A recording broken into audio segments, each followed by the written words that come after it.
Hello and welcome to Move Conversations. This is your host Venkat. In this episode, we talk to Tushar Sahu.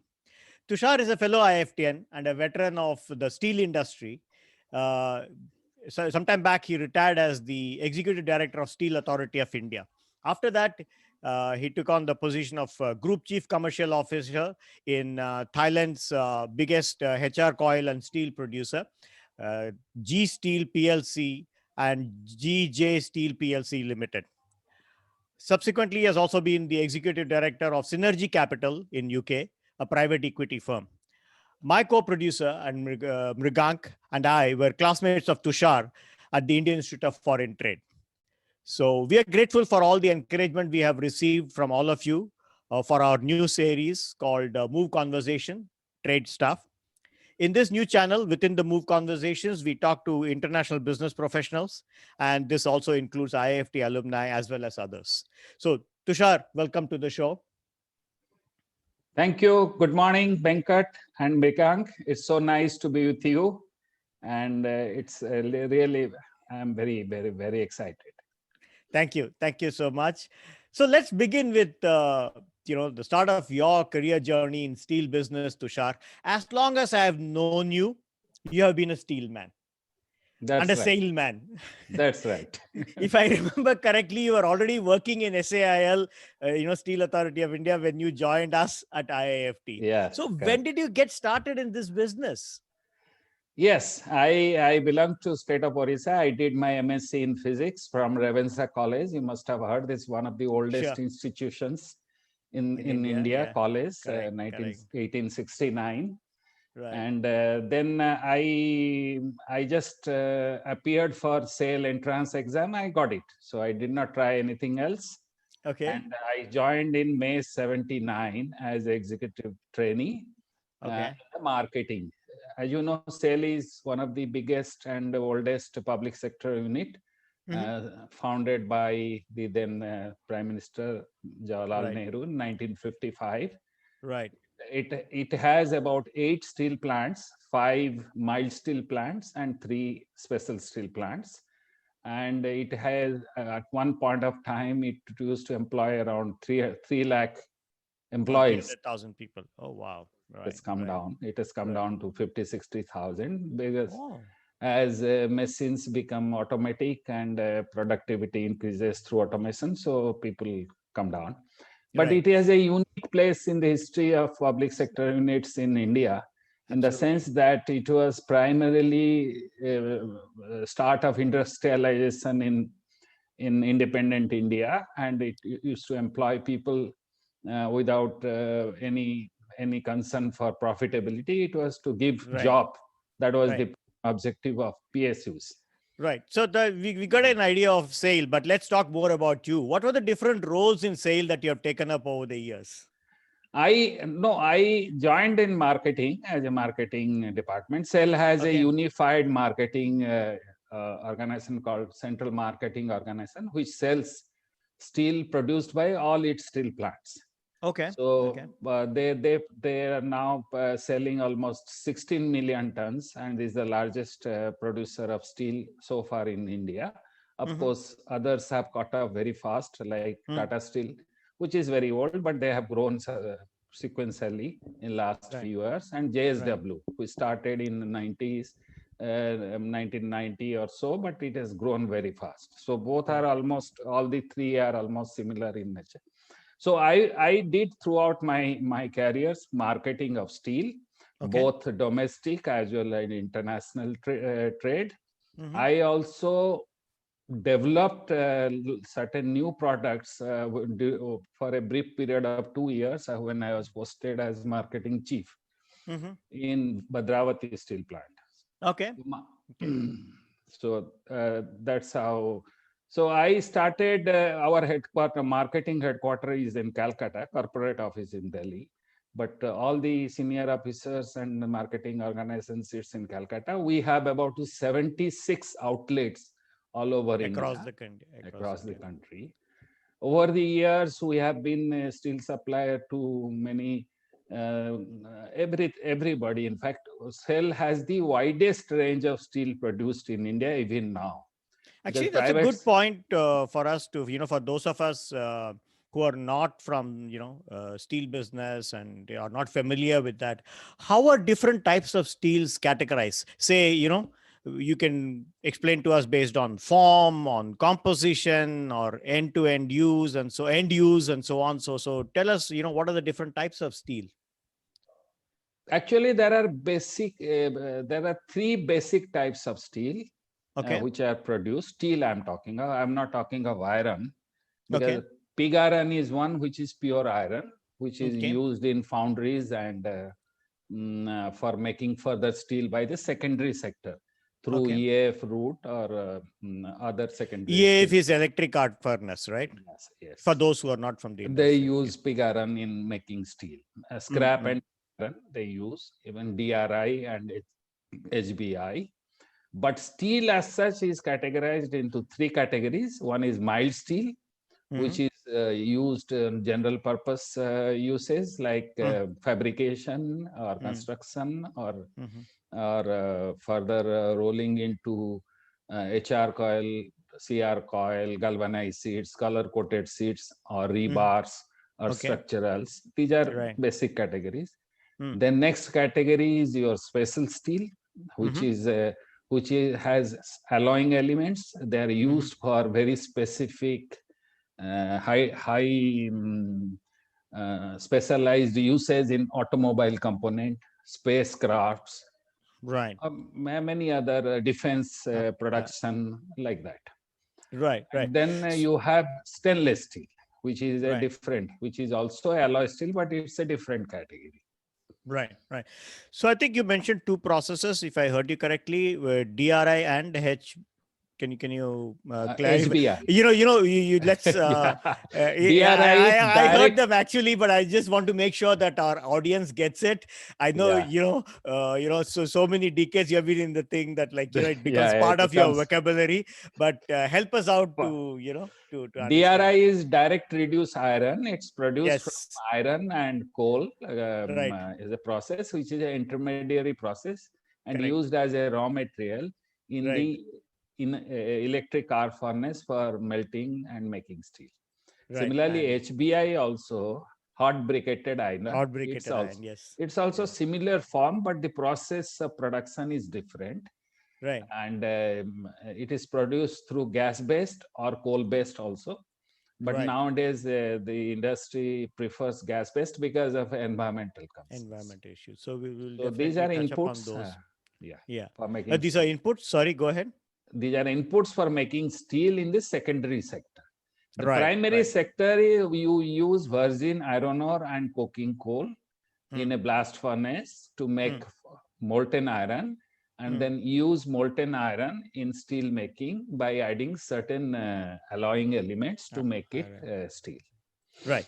So, what are the types of steel that are produced in India, and are there some types of steel for which we are import dependent?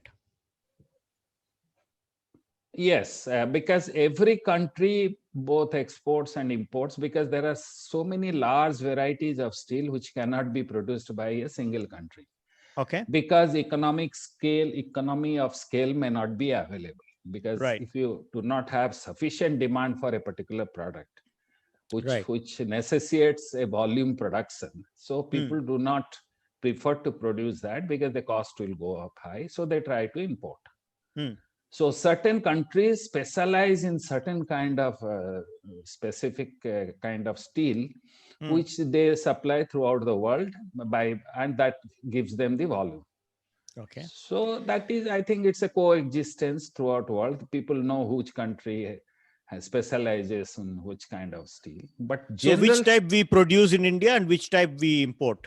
no, we produce most of the things except Okay. certain high value, high tensile steel, where the High tensile tensile is steel. higher, Right. but the volume of use is very low. You Mm, need small quantities in a structure or in a highway or anything, which does mm. not does not help a local producer to produce small quantity. So they Right. import. For Right. example, Japan and Mm, Korea are volume producers of this high tensile grade steel, mm. or some one or two producers in Europe and USA. because Right. they get volume. Because as you know, steel intensity in construction in India is still low. Right. Steel-based building and structure, we still prefer cement to steel. But Right. in developed countries, they use more of More steel. steel in construction, as Right. high as 90% in Europe and US Right. in a Right. building infrastructure. Right. So a couple of years back, I think about 2 years back, 2019, I think I read this news that India is the second largest producer of steel, and that year it overtook Japan. I think it still retains that position. Yeah, that's right. That's right. And if so, which countries are the major producers of steel? Which are the major exporters? Which are the major importers? Major producer, of course, is Japan, China, which China. is way ahead of any country in the world. They Right. produced last year more than 1 billion tons of steel, Right. 105057 million tons. India produced 111 million tons. Right. For distant second. Hmm. Third is, of course, Japan. Fourth is Hmm. US. And fifth is Korea. So these are the 5 topmost countries in the world. Hmm. And India is growing. India has a national steel policy 2030, where they are planning to produce 300 million tons of steel Right. capacity. They have to create capacity 300 million. At present, India has a nameplate capacity of 140 million. Okay. Last year, the production was low throughout the world because of COVID pandemic. But Right. this year, again, we should expect a double-digit growth in steel production and consumption. Right. So China has a huge capacity. India plans to, like you said, plans to roughly double its capacity. So not all of these is going to be consumed at home for any of these countries. So that brings us to the international trade in steel. But we also learned about the U.S. trade restrictions on steel imports into USA. Especially during the Trump era. Could you talk a little more about that? How did it impact trade, steel trade business? How was India impacted? How were other countries impacted, and so on, briefly? Yeah, roughly international trade on steel is roughly around 350 million tons worldwide. The large exporter of steel continues to be from Asia, that is China, Japan, Korea, followed by India, Iran. Iran has come up as an exporter, then Korea, Turkey, and to some extent the European Union. Right. But maximum export takes place from this Asian countries. Yeah. And one of the largest importing region of steel is Southeast Asia in the world. As ASEAN countries have been traditionally the largest block of importing countries, followed by US and India's export and imports roughly match. Some they import more, some year they export more. Like during COVID time, between April, May to September, October, India became a large exporter of steel because there was no demand of consumption in India. So they exported a lot of steel to Vietnam and China during that period. But in a normal year, India imports around 7 million tons and exports around 6 to 7 million tons. And these are mostly special steels.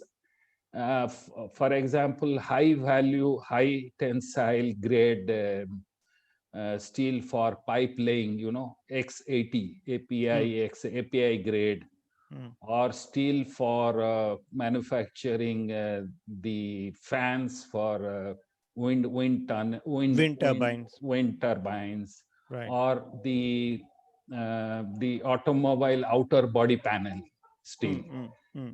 Like that they import.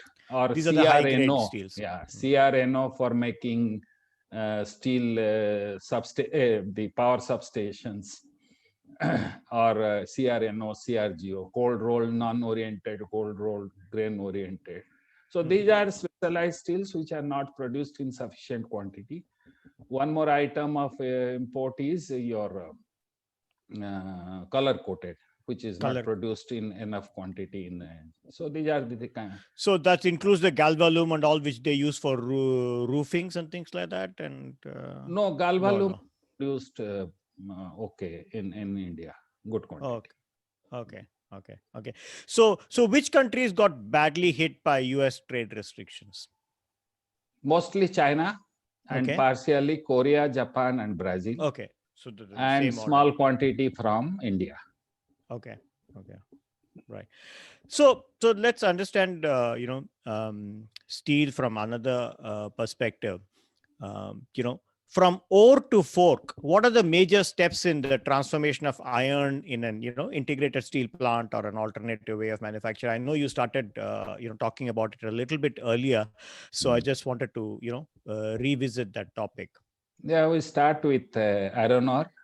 Steel requires iron ore, 1.6 tons per ton of molten iron, and coking coal, where the ash content is less than 10%, or 10-12% on an average. That is required around 900 kgs for 1 ton of steel.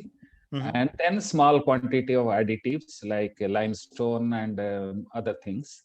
Then the iron is made at a temperature of 1200 degrees. It's between 950 to 1200 degree in the blast furnace. Then that molten iron is taken to another unit called SMS, steel melting shop. There it is added with other additives, manganese and other alloys to make it steel. Right. Then steel is cast into what is called is a solid form. Semis, they are called is semis. Semi products, like billet, bloom, and slabs. Then depending on the product line you have got, manufacturing line, if you is a long product, long product is categorized as rebars, wire rods, and structurals.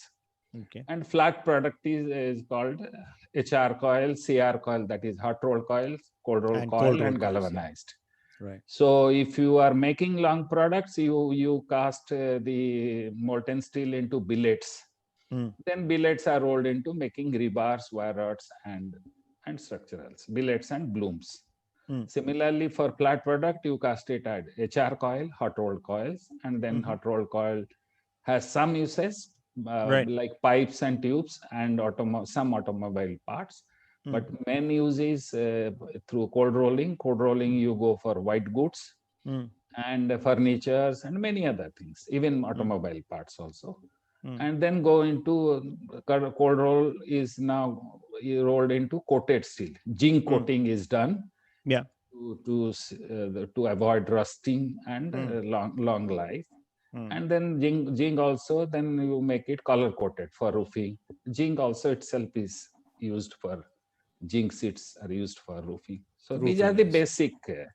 But alloy steel has a different thing. It is again produced, steel is produced in liquid form with a lot of additions of many other vanadium, titanium, and many other things to impart the specific properties required for end-use segments. And then it is rolled into, again, long product or flat product, depending on the uses. Right. SAIL is synonymous with stainless steel in India, and even otherwise, people in whether it's roughly middle class and above, our interactions with steel is more with stainless steel, right? Yeah, the other steel is hidden, right? Steel is hidden, whether it is inside a car, whether it's inside a building or wherever, right? Or a fridge or a washing machine, everywhere steel is there. It is there, but it is, we don't nobody see knows. it. So talk to us a little bit about stainless steel, right? Yeah, stainless steel is now being used more and more worldwide. And again, China is the leading producer of stainless steel, followed by India and European Union. But advanced countries use more of stainless steel. Stainless steel can be used in buildings construction, facading, and for railings, for many other things. Right. And at home for utensils, for washing machines, the drum Yes. in the dairy segment for making milk processing, and Absolutely. in the food segment, restaurant segment, in the kitchens. Mhm. So kitchenware is one of the large application of stainless steel. Right. India Right. has 2-3 major producer of stainless steel. One Okay. is, of course, Jindal Stainless Steel, which is the by far the dominant player. Oh, They not have sale. Oh, I thought sale no, because like we all. Sale has a small stainless steel plant in Salem. Right. Of course, the quality parameter, the assessment is that the stainless steel is the best. Hmm. And everybody knows about Salem stainless steel. And Mhm. it's mostly used in kitchen and home use sector. So now Jindal is the bigger one. Okay. And now there is a big application in railway wagons are being slowly converted into stainless steel. 400 Interesting. series. There are 3 types of stainless steel categories: 200 series, 300 series, 400 series, for Hmm. different type of applications. So it's Hmm. railways use in their wagon, they have started making using stainless steel 400 series, Hmm. which has a long life and weight to strength ratio is higher.